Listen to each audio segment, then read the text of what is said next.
Hey everyone, welcome back to the Castaway Consultants, where we teach future Survivor players how to play the game by criticizing current players. A lot of criticism to go around tonight, and I'll be doing this alongside my two wonderful co-hosts, Derek Kubicek and Josh Wessler. How you guys doing? You've gone renegade. That was a very impromptu and non-standard introduction. You forayed into like, I'm wearing a leather jacket and riding a Sportster. Like I pictured you on a motorcycle. Like you were Colby riding into the the Rosie O'Donnell on the back. Yeah, the season 4 finale. Yep. And that's what I was going for. Which that might be Ryan Stacy's style, but going off structure for the podcast, definitely not. Definitely not. I'm still reeling from that one, almost as much as some of the gameplay and strategic decisions that we saw tonight. Yeah, we're talking about episode 3, Belly of the Beast. Fun episode. Spoiler alert. I cannot wait for Rome to go home. It's gonna be epic. Not like that. I dislike him, but I just want his downfall. I can't wait for it. I can't wait for Rome to fall. This was an episode where we built up downfalls. Yep.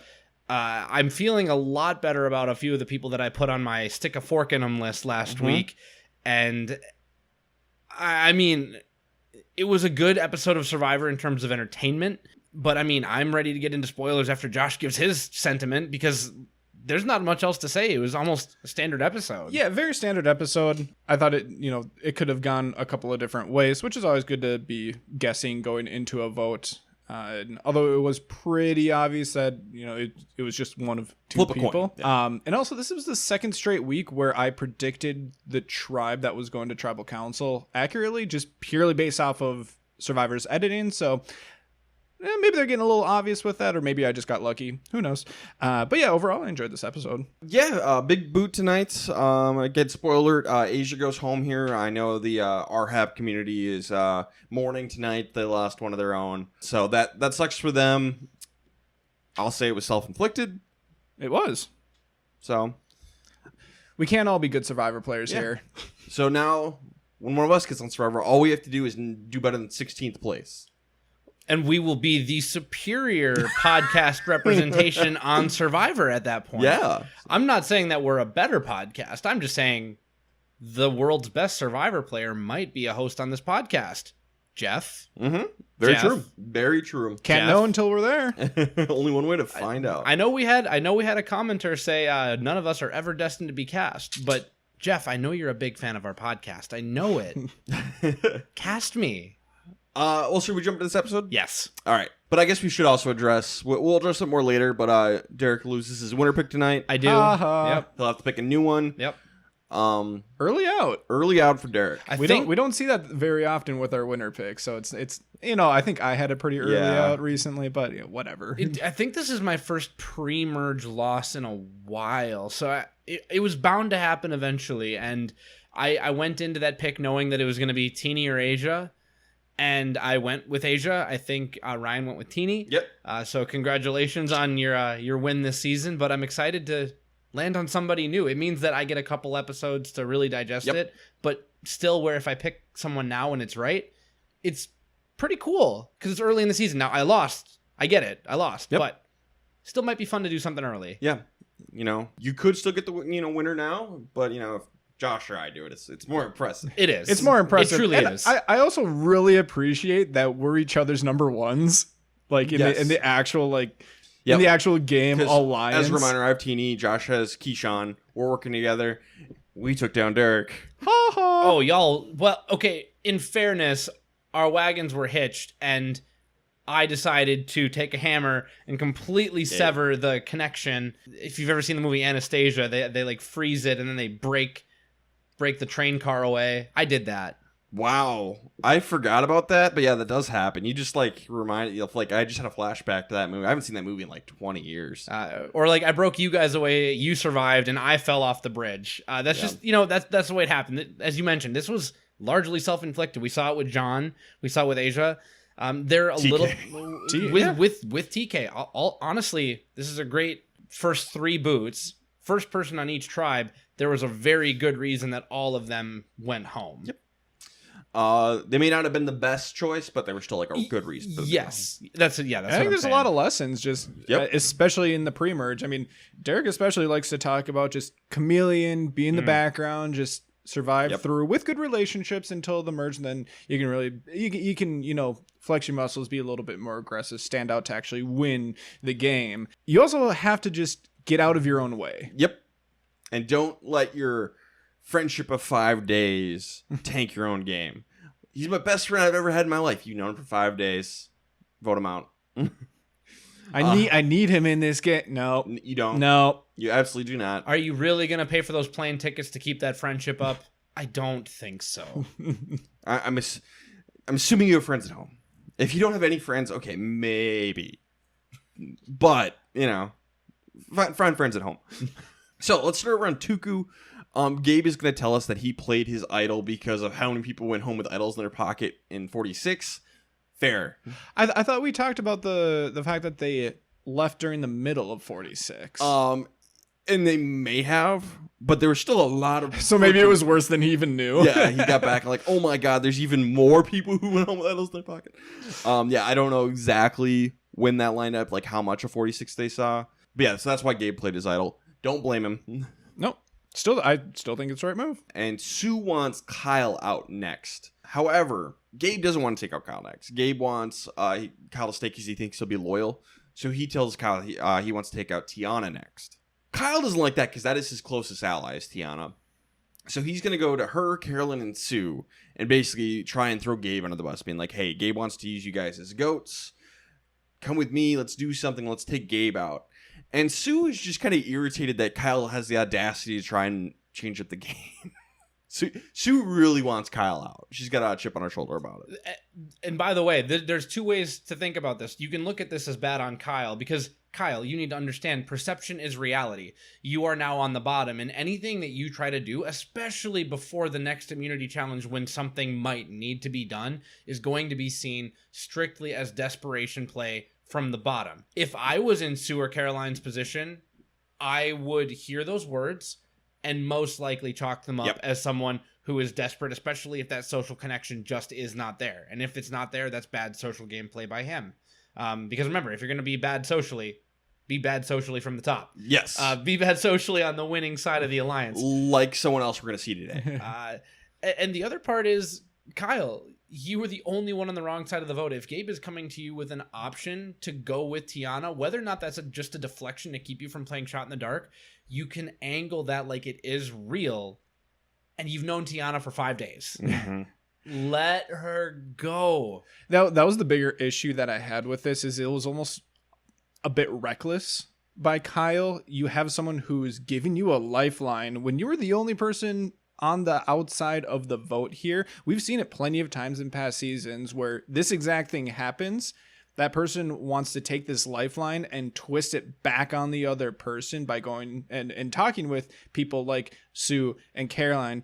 And then it immediately just cements them on the bomb because Sue and Caroline can now go back to Gabe and be like, hey, Kyle, this doesn't sound right, but Kyle was talking about how you were throwing us under the bus. Boom, relationship over between Gabe and Kyle. It's that easy to happen. And there is a time and place to double back as the person on the bottom, especially if it's the biggest threat.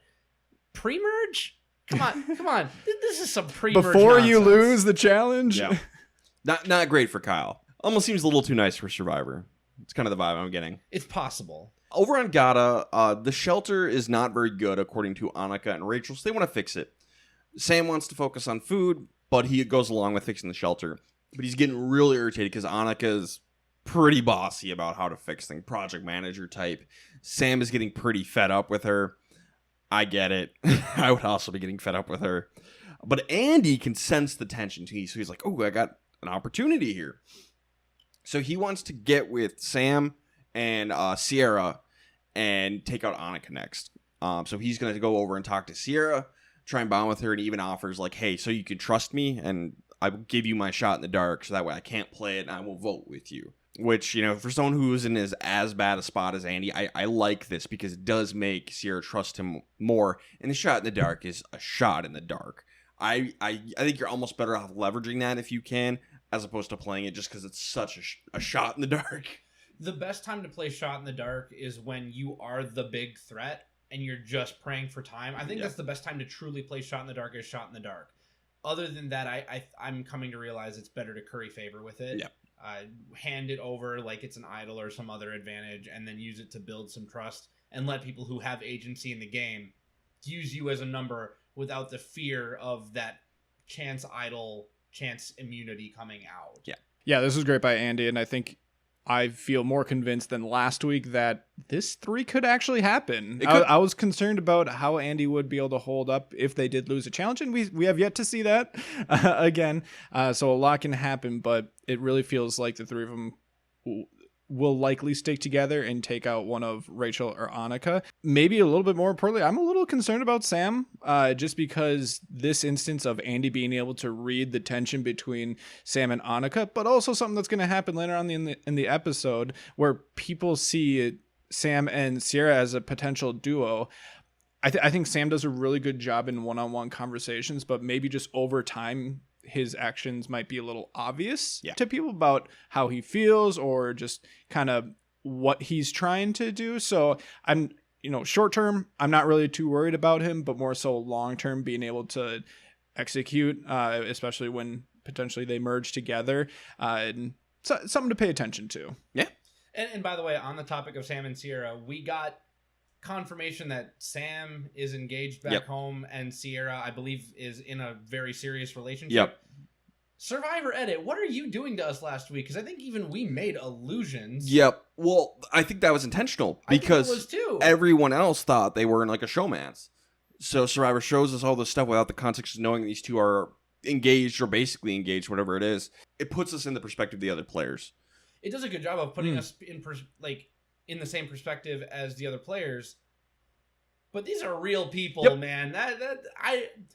You know what, Survivor?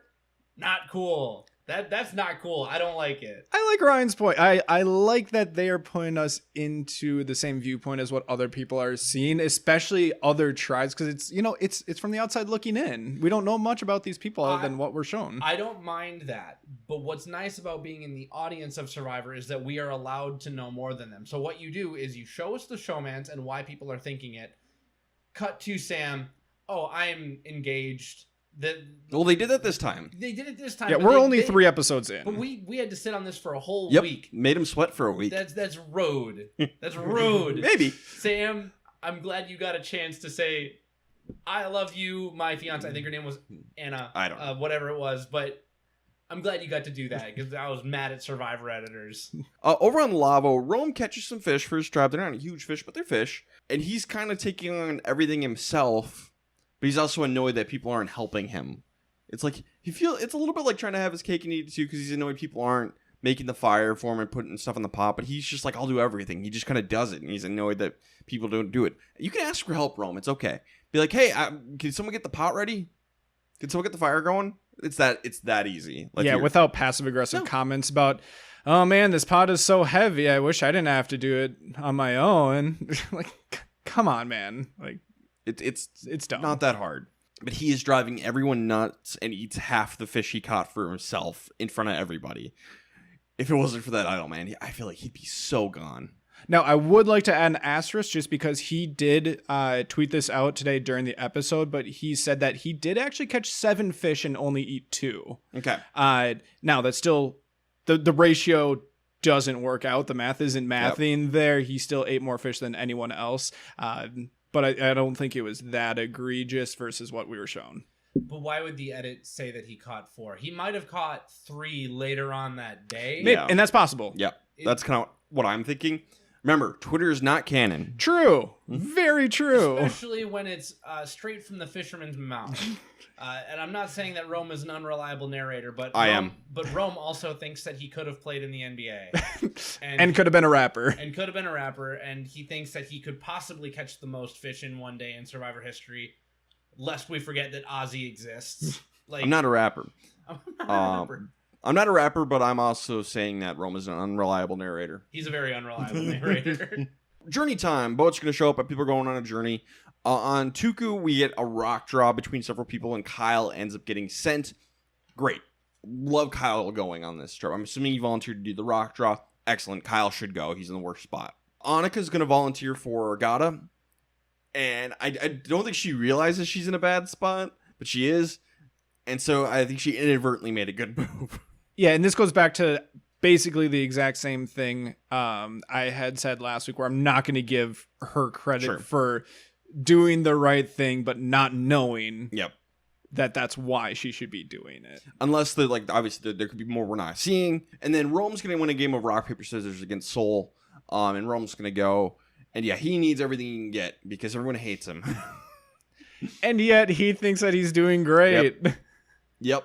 Like, he's worried about two people, which is, good read, even though it's super obvious that him and Asia, and then Soul is tied to Asia.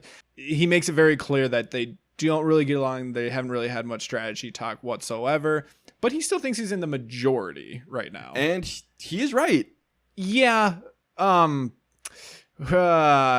But only because of other things going on. If it was just based on the social game, and so that kind of shows something like, yes, the social game is the most important, and Rome can't win, but it's again not the only important thing. This is a strategic, putting in the work to get stuff that also matters. If this was season 9 of Survivor, Rome would be screwed. Yep, Rome would have been out here. And I think when we say that the social game is the most important, it truly is to win.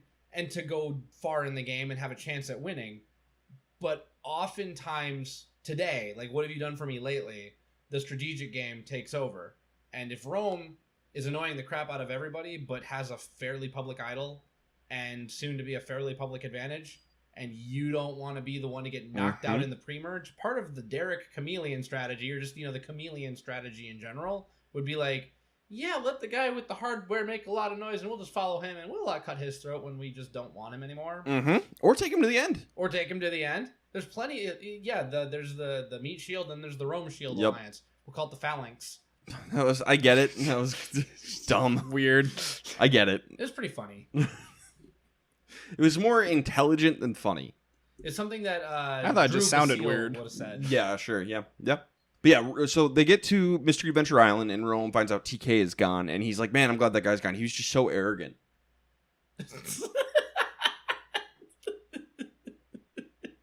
Seriously? Does this guy have 1 ounce of self-awareness? Also, I would like to add in there, if you are going to Mystery Adventure Island and someone says that someone gets voted out, don't cheer and hoop and holler, being yeah, I'm so glad this guy's out. It could be it could be his closest ally. And it was. So you might not be making the greatest first impression when you do something like that, regardless of how you actually feel about the guy. Keep your emotions in check. Rome says that Soul and Asia are running his tribe, and he's throwing them under the bus. He just wants the target on them for the other tribes to talk about. Don't hate that, actually. Yeah, actually, I do like that. And then this is where you find out everyone thinks Sam and Sierra are in a showmance. This is news to Annika. So she's going to, when she gets back to camp, she's going to be like, everyone thinks you guys are in a showmance. We called this. Yep. Or at least I said, the edit whoop-de-wopped us. The edit whoop-de-wopped us. Should have seen it. I'm going to blame myself for this one. I should have caught that. I should have known better. Because I picked Annika. I think I picked Annika as going home next week, or at least from that tribe. Well, and I think you were right, but that was because we saw Sam say that he wanted to keep Andy and Sierra and play the idol on Andy and knock Annika out of the game. We're like, but you have 3. I know your idol's only good for a tribe. Whatever. It doesn't matter. You were right. But yeah. I fell for it. I shouldn't have fallen for it. So the game is, I believe we saw this in 44. You draw one of 3 scrolls from a bag. 2 of them are lose a votes. 1 of them is an advantage. If you draw a advantage, obviously you're done. If you draw a lose a vote, you lose your vote for a tribal council. You could draw again and try and get the advantage or get the second lose a vote. So if you get the second lose a vote, you're done and you have no vote for 2 tribal councils. The second step is new, isn't it? Nope. This was in 44 as well. Exact same structure? Yeah, Matt Blankenship got wrecked by this, where he lost his vote for 2 tribal councils. Hated it then, hate it now. Yeah, I don't like this one. Just saying, give him a choice. Give him a choice. This is literally you not giving them a choice. Well, the second step's where the choice comes in. And I get you already are being likely penalized first in that first step. So it's kind of like, are you going to dig your hole deeper or just accept your losses? I don't like the concept in general, but at least they add a second layer and they're not just locked into whatever they draw randomly out of a bag. This is one of the worst things they do on Mystery Adventure Island. Almost everything else that I could think of is better than this. Let's not do this one. I don't like this. Good time to reiterate that it's not only good things that come from Mystery Adventure Island. I was going to say a good time to reiterate that generally don't go to Mystery Adventure Island. Just don't do it. You got to be very desperate to go to Mystery Adventure Island. To want to go. Yes. If everyone on the tribe wants to draw rocks or whatever, then it's whatever. You have to do it. You have to deal with it, but also it's less likely to blow back in your face. So Kyle and Annika both lose their vote on the first go and decide to stop there. Bad on both of them. Like, if you lost your vote, decent chance you go home at the next tribal council. Try and get the advantage. Maybe you can save yourself. They needed to go for it. And if you survive that first tribal council, odds are it's because you have a good alliance going on. So if you do end up losing your vote for 2 tribal councils, it probably doesn't actually hurt that much. If you're going to make it to that second one. At the time, I thought this was bad on both of them. But from their perspectives, I think Kyle needed to go for it, and I think that Annika did good to just go with 1, because Annika thinks she's at least in a grouping of 4 to get Andy out so she can have her vote back after that. That said, she's the next one out, so she didn't know it. Yeah. She needed to go for it. Right, from her wrong-ass perspective. Yes, and that's we're better than that, Derek. That's why I'm saying I'm trying to put myself in her shoes. Why did she do what she did? Yep. It's because she thought that she had exactly what you're talking about. This is what I was talking about with Rome last week, where you think you're in a certain spot, and so you act a certain way, and you accidentally do the right thing, but for the completely wrong reason. Yeah, so which goes back to her lack of self-awareness of what she's doing, and that she is in a bad spot. She doesn't get it. Which I think is a good tip, just in general. No matter how good you might think that you're doing in the game, it can switch very quickly. Yep. You might have a good core 4, like in Annika's example, and a really easy vote coming up. So you want to choose to just have your vote for 1 tribal council be gone because you have that 1 safe vote. Things can change so quickly, so just assume that you're wrong. Assume that you could be in the minority or on a tribe. Consider it. Like, at least, like, imagine scenarios. And just imagine what it would be like if you were in that minority group and you didn't have that vote. What then? Rome is going to get the advantage in the first try. Of course he is. He's going to get the vote steal. The survivor gods are cruel. Literally saved his game, I think. Yeah. If the idol didn't, this did. Well, and I'm saying more to just the 1-2 punch of idol followed by steal a vote when we're on a tribe of 6. That this could easily carry him to the merge. So when we get back to Gada, Annika's going to tell them, like, hey, Sam, Sierra, everyone thinks you guys are in a showmance, which makes them both kind of nervous. Like, and they should be, because if they are too obvious a duo, maybe everyone turns on them. Now, I don't think that'll happen, at least here, maybe at the merge. But here's something I thought of. What if Sierra gets so nervous about Sam and her being seen as a duo, she goes with the joins girls? with the girls, takes out Sam. I can see it happening. But now, Annika's going to tell them she did not play the game. She had a choice. But then later she's going to tell Rachel and Sierra she actually lost her vote, which might actually prevent that from happening, because maybe now Sierra's like, okay, well, now it'll be a tie, so I have to stay with Sam and Andy. Could go either way. And that could just as well be fodder for when a merge or a swap happens. I am willing to go against Sam. Yeah. I actually took that confessional as it's not an if, it's when it's going to happen. Yeah. She's going to purposely go a different direction from Sam. It might knock him out right away. It might leave him in a minority alliance. But I think at some point Sierra is going to come out like on top of an alliance situation relative to Sam because of this perception. I agree. I think Sierra will cut Sam at some point. Interesting. Kyle's going to tell everyone he lost his vote. Boy, I don't know what else you do there, man. I like it because why lie? If people are going to choose to not believe you, it doesn't matter what you're going to say. And I think when you're on the bottom, being honest might be the best way to try to build yourself back into a group, because the next vote probably should be a unanimous one, most likely. So ideally, you can get yourself back in with a group and your vote doesn't matter in that scenario. The only thing I want to touch on, because I don't quite know how to see this through. Gabe was conspiring with Kyle to take out Tiana. Kyle tried to convince everyone that this was the case, and because Gabe had a good read on Sue, and she doesn't believe his crap, and he is in a desperate situation. How can you, withholding the fact that you don't have a vote, how can you tie that in to Gabe trying to conspire with you and use it as proof that Gabe is conspiring against you? Is there something that you can do by withholding this information that can advance that particular truth, that changes the perception and pushes that truth? Not that I can think of. So tough. Nothing that comes off like that I can think of easily. But he had more time on the island, and I'd like to think that if given enough time, he would have been able to. But I think that him losing his vote cements the fact that he needs to be okay cutting ties. Yeah. And going with Gabe and Sue and Caroline. Try to take out Tiana. Yeah. You might think that she's your number one, but sorry, man. This is just the hand that you're dealt right now. Yep. Over on Lavo, Rome's going to tell his tribe he lost his vote. But then he tells Teeny, Genevieve, and Keyshawn, his alliance, that, no, I got the vote steal. I didn't lose my vote. So both Teeny and Keyshawn feel like, yeah, we have to go with them. Idol and a vote steal. We can't do a 2-2 split anymore because of a vote steal. We have to go with them, even if we don't like Rome. He's got the hardware. I'd rather go to war with someone I don't like that has weapons than people I do like that has nothing. Yeah, do you want Socrates with a book standing next to you? And I'm saying like Asia's kind of like Socrates here, and they have a book. Or Area Madman. Yeah, the local village madman with a very sharp axe, and they hate everyone on the other side. Yep, I'm siding with the Madman. I think I want the person with the axe that day. I'm not saying I want to live with them. But, like, if I'm going into battle today, that's who I want. I'm going to stab the Madman in the back at some point. I don't trust you. But he could take out the other people first. And here's the other thing is they know Rome's personality. They know how big of an ego he has and how obnoxious and arrogant he can be. That sounds like someone who will actually be pretty loyal to you because they feel so strongly that they can beat you in the end, even if they can't.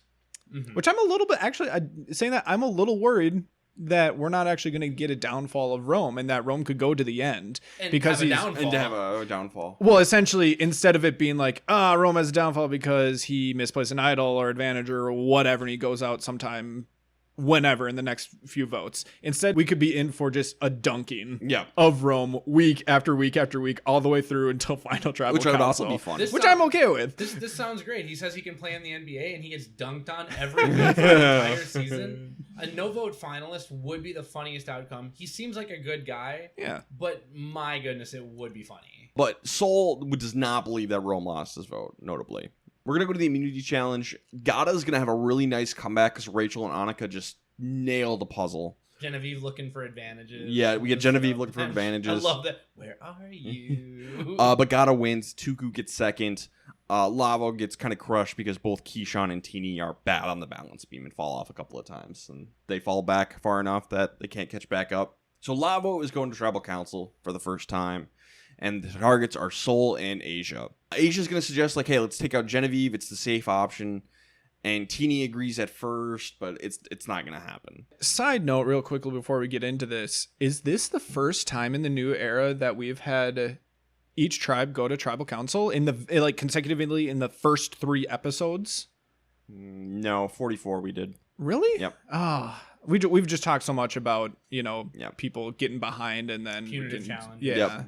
44 was the first, the only time we did it. But it was kind of weird because they also lost Bruce in the first. So, the Tuku tribe, what the Taku, whatever, the Carson, Blue, the purple. We need to leave Fiji. Carson, Jam, Carolyn, Helen, Sarah, and Pink Bruce, tribe. the pinkish purple tribe. Yeah. Bruce got evacuated. Orange tribe lost. They voted out Maddie, and then the pink tribe lost. They voted out Helen. Then the green tribe lost, and they voted out Claire.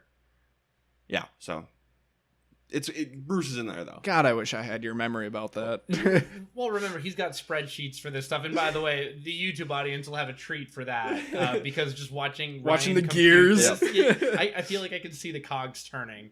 And they're a little gummed. That poll of Maddie surprised me. I'm like, how did you get that? Good for you. Good for you.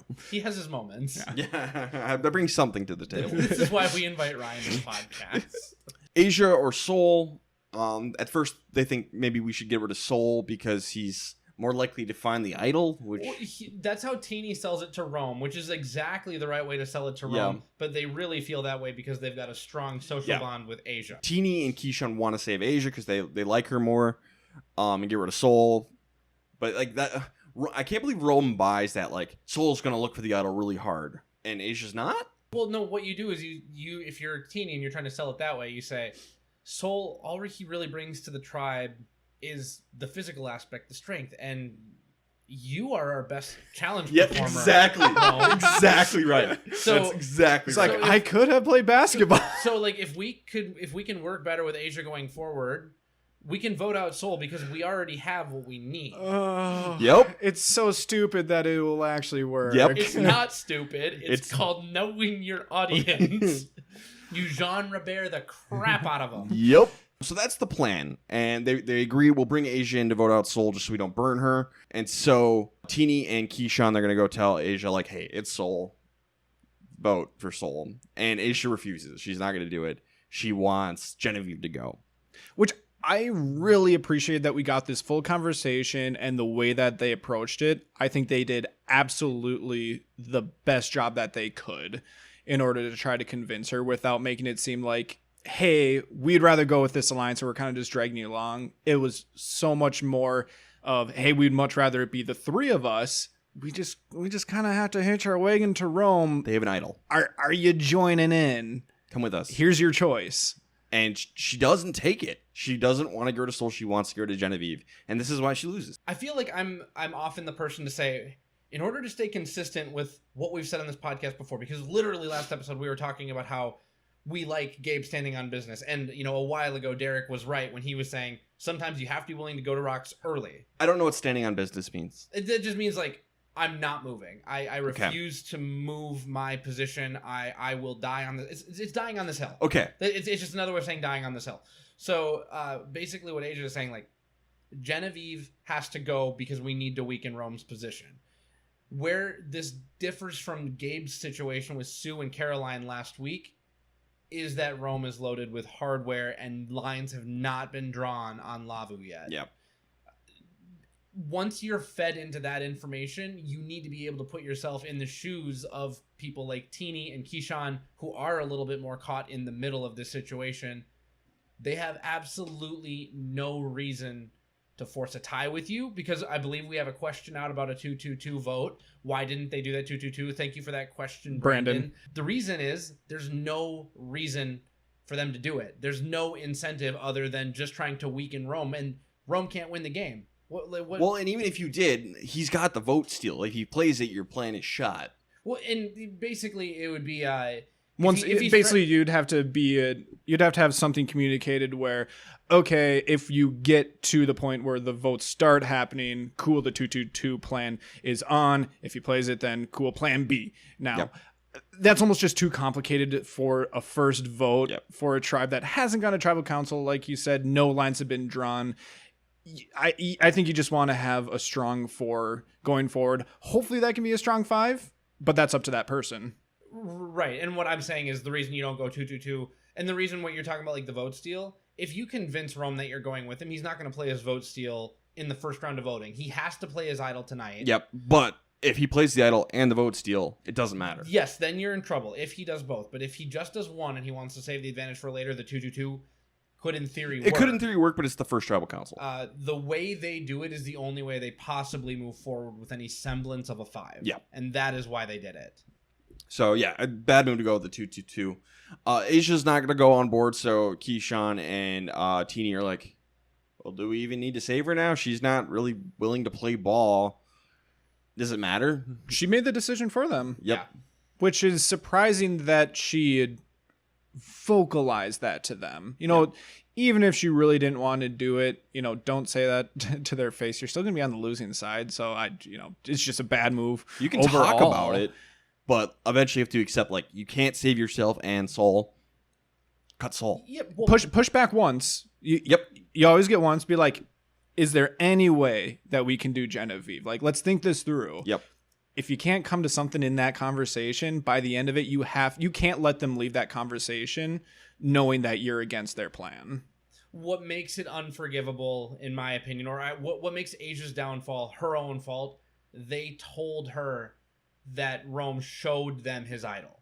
Once you know that's out there, you understand that the incentives are driving them completely in the other direction. So you can always press back, but once the hardware comes in this early with no battle lines, I don't know what to tell you. You just gotta let Soul go.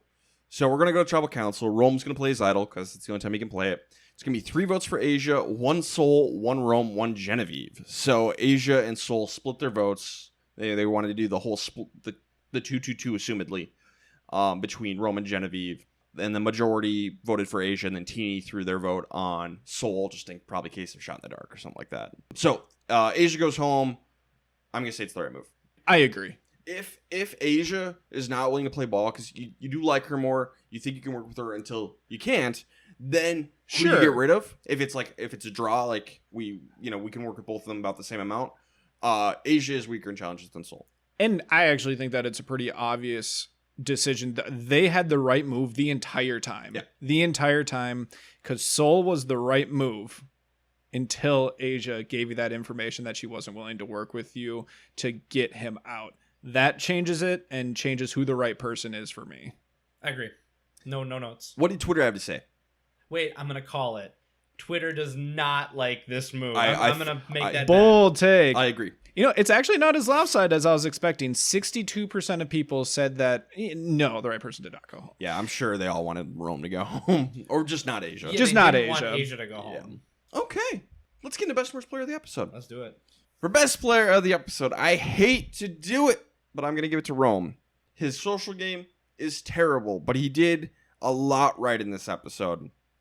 Going to Mystery Adventure Island, great choice for him. He got the advantage. He used it effectively. He got the people he needed to be on his side. He took out someone he wanted to take out. Does this help him win the game? No. But it was kind of his episode. He controlled it from beginning to end and took out someone who didn't want to work with him at all. So I'm going to give it to Rome. Again, horrible social game. But there wasn't anybody else who I thought was like above him enough where I could justify giving it to them. I'm assuming you guys did, but let's hear it. I did give it to someone else. I gave it to Teeny, and it's because of how miserable of a social game that Rome is playing and how conceited he was, and giving up information on Mystery Adventure Island. Like, I understand you guys kind of liked the move to throw his tribe mates under the bus, but I don't love that. You're on a tribe with untested battle lines. You don't know for sure you can't work with these people, and that could come back to bite you. So you need to be more careful, and he's not doing it. He wanted to take out Asia, and after no pressing at all, Teeny was able to convince him that it should be Sol and it ought to be Sol. And then eventually, when Teeny had the conversation to try to keep their options open and realized there was no hope for Asia, switched it to Asia. So while Rome had control because of the hardware he had, Teeny was the one pulling the strings, and Teeny and Keyshawn together. Yeah. But Teeny, it felt like, was more integral in that. So I'll give it to the Teeny-Keyshawn duo. More credit going to Teeny. I knocked both of them down a point just because they're the reason they lost the immunity challenge. That was part of it for me. We have 3 different people here as best player. But first, I would like to say if I had to choose between one of those 2 people, I would go with Teeny, just because I think a lot of the things that Rome did right were not because of him. Like, it was because he had hardware, because people felt forced to go with him because of that hardware. All the social stuff is bad, and the only reason that he's around is because people literally have no other choice. Like, they're making the best move for themselves, and that's to go with him. Yep. Not because he's convincing them to go with them, or that he has this good group of people who are gonna be force strong all the way through the game. That's not happening here. He's got a gun to their head, basically. Basically, honorable mention to Teeny. I'm not even gonna give Roman an honorable mention, honestly. I don't blame you at all. Like, I don't like this, but according to my point system, I knew that yours was going to be wrong, by the way. Stupid point Based system. on your point system, your highly flawed, unnuanced point system, it was going to be Rome. I don't love it, but I also don't love it, but whatever. I respect you sticking to your point system even when you know that it's wrong. Hey, the point system is constantly being adjusted. Like, it's not just like something I wrote down back when we started this podcast or whatever. Like, it's always evolving. It is a living document that lives in my head. Well, it has a couple more evolutions to go, it seems like. You know what? Fair. Anyways, the actual best player of this episode is Andy. Okay. Andy showed a lot of growth this episode because he learned to just take a step back and watch what other people are doing and learn from that. He learned from Annika and Sam's honestly not very vocal argument that's going on. It was a lot of passive aggressive comments, and he was able to see that there's an opening, and then make a gesture towards Sierra, giving up his shot in the dark, solidifying that option, because he knows he already has Sam good, but he needs the other, the third piece of this trio.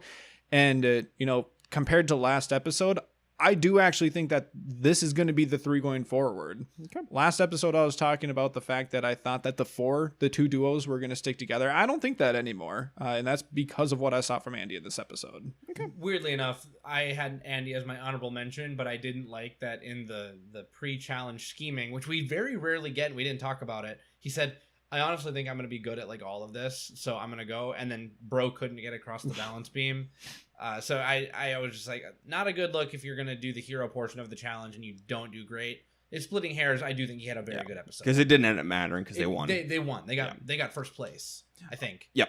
Derek, who do you got for worst player? Yeah, for my worst player, I have Annika. I like the fact that she went to Mystery Adventure Island. Based on where she thinks she's in the game, I think she made the right choice not to go for another pull from the bag. But where she actually is in the game, which if she had any self-awareness, she would know she should probably have pulled another one from the bag.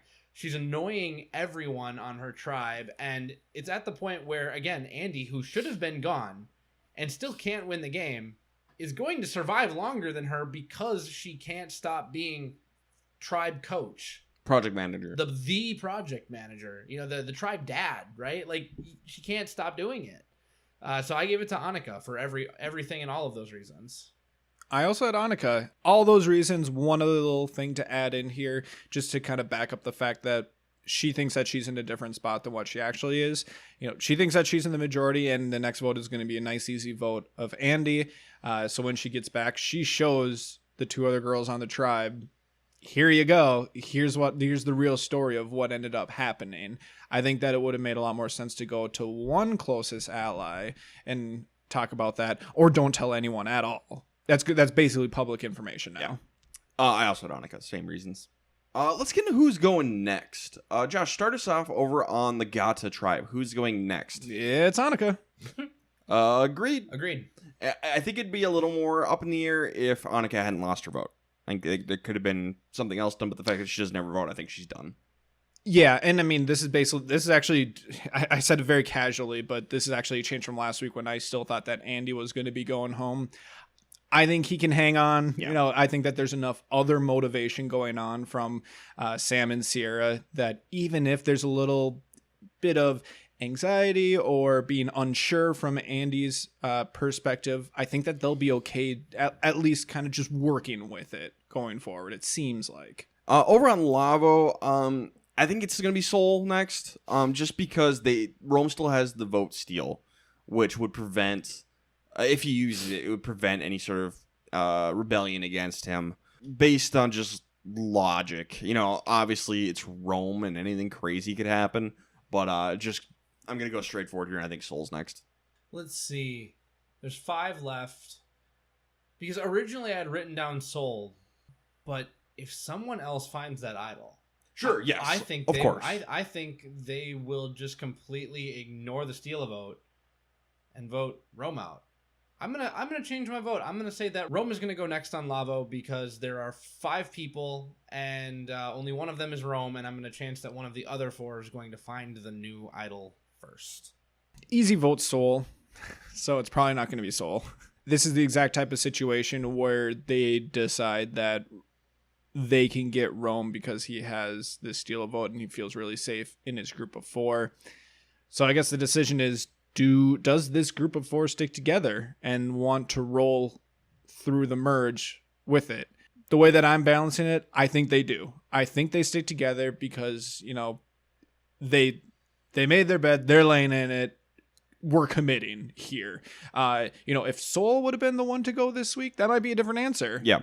But I think now that that line has been drawn, Soul got a vote as well. So he knows that he would have been the backup vote anyways. Mm-hmm. I think that it's over, basically, and I think that they're just going to have to commit to the 4. So I'm going Soul. Okay. Derek, take us over to the Tuku tribe. Who's going next? I'm going to say that Kyle isn't going to be able to adjust quickly enough. I do think that Gabe is going to make a push for Tiana, but I think that he's going to let Caroline and Sue dictate the next move if it comes so soon. And Sue wants Kyle, who wrote her name down, gone. There's not that there isn't no logic there. If someone writes your name down, correct, it stands to reason you want them out. And I think Gabe would be smart to let them have their way, or to let Sue have her way on that. Give a little, get a little. It'd be the smart thing to do. I don't think that's going to happen. I think Gabe is going to kind of strong arm them into going for Tiana.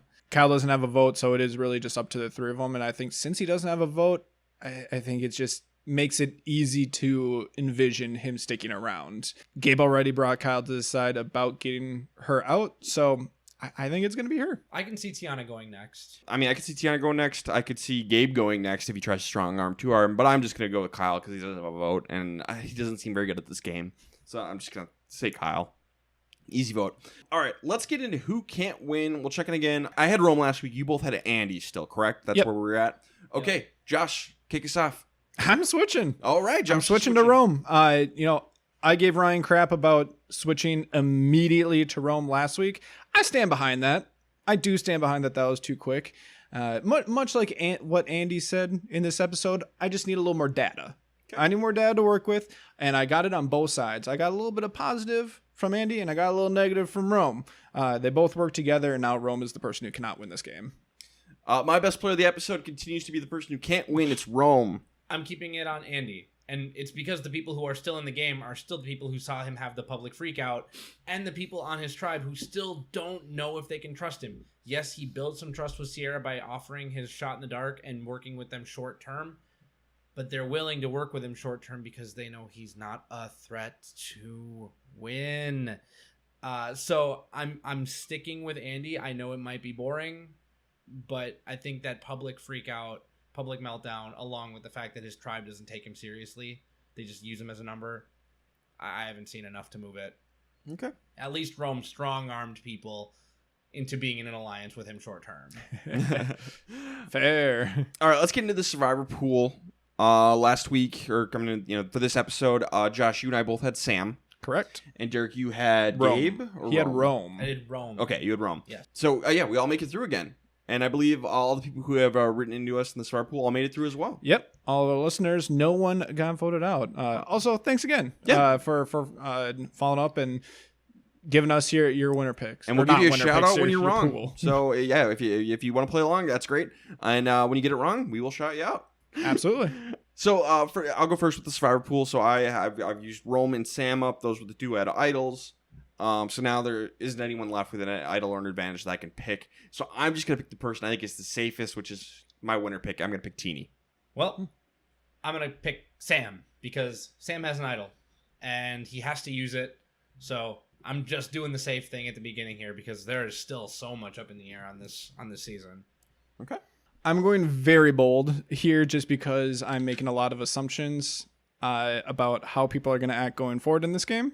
Also, this is the person that both of you guys have picked already, and that's Rome. Okay. Gamble. It's a gamble.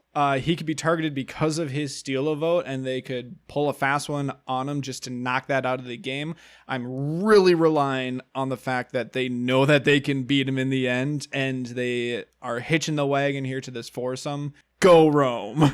I'll be honest. I think if I hadn't already picked Rome, I think I would have done the same thing just because. And I want to get it out of the way. He has a vote steal. Like, he has something that could prevent any disaster if he uses it. So I like the pick. It's bold, but I think I like it. And remembering if Genevieve sticks with Rome, which I would almost hope that she doesn't, but they are considered to be a duo on that tribe, at least a block, then the vote steal does, barring an idol, assure that he doesn't go home. All right, last thing we got to do is check in with Derek. He has lost his winner pick. He's got to pick a new one. Derek, where are you at? Yeah, it's really looking at who I think can win the game at this point. That is what this is. I don't mean like who I think is going to be a winner. Who can potentially win? Because we know enough about the people to where there are some people who I have literally stuck a fork in. So to revisit that quickly, I've stuck a fork in Andy, Rome, and Annika. So spoiler, I'm not picking any of them. Let's just look at the Gata tribe in general. The only potential winner that I see on that tribe is Sierra. I don't see anyone else. Rachel maybe before, but that shifted in the last 2 weeks to Sierra. And then on the Lavo tribe, it's Teeny and it's Keyshawn. And on Tuku, I think Gabe is the only person left on Tuku that can win. Well, I'm going to go to Lavo, and I'm going to hitch up with Josh here, and I'm going to go with Keyshawn. Yeah. My brand new winner pick, because Teeny does feel so much like the Elaine Stott pick in 39. Teeny feels more Elaine than Tommy now, as long as we're referencing Island of the Idols, even though we try to do that as little as possible around here. So I'm going to go with Keyshawn, and I'm going to say if Josh was right on episode 1, good on you. I didn't see it, but I can definitely see it now. I'd be super happy. It's been a while. All right. That's it for this episode. Social media. Yeah, you can follow us on Twitter and Instagram at Castaway Pod, YouTube, Facebook, TikTok, Castaway Consultants. Go ahead and send us your replies, DMs, anything like that. If you have questions about the episode at the end, something you're dying to know, we'll answer it on the podcast. It might be at the end, it might be throughout the episode as the topic comes up. But go ahead and shoot us a message. We've had a lot of interaction, both on Twitter and Spotify, especially. Yeah, we're getting general comments on Spotify. We might publish some of those, but we read all of them, and some of you are submitting your Survivor Pool picks through Spotify. We are including those in the game as well. So thank you for those interactions. And again, I'll keep watch for the polls and for the general comments, but Spotify still doesn't let me do that. So yeah, and they're actually, I looked a little bit into it, and just like the interaction with people who comment at least on the episodes. The only way for us to interact with you is to publish those comments.